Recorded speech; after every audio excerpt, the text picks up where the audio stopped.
Assalamualaikum warahmatullahi wabarakatuh. Tepangaken kula Bila Hairunisa saking kelas 10 pitu nomor absen pitu. Dinten niki kula maca geguritan basa Jawa ingkang duweni topik geguritan Lena. Lena dening Swasti Ratri Eni Lestari.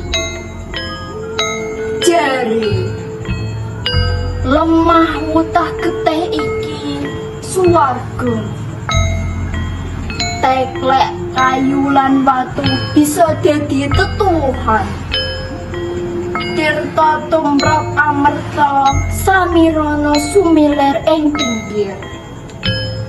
Sesawang maneka rupa ngeglur mesek ati. Gawe ademing pikir, gawe tentreming nala. Jari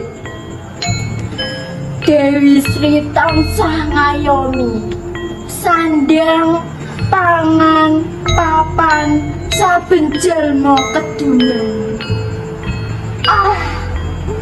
Lingsirin jangan saya edan, mangsa rendeng lan ketiga blendang kedabikan.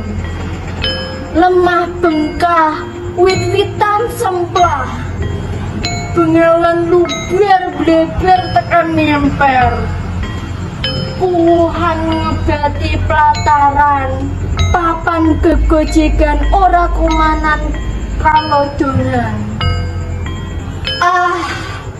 Sapa sing arep dandani, yen kabeh jan mengurang tata, tanduwe rasa tanggap ing sasmita.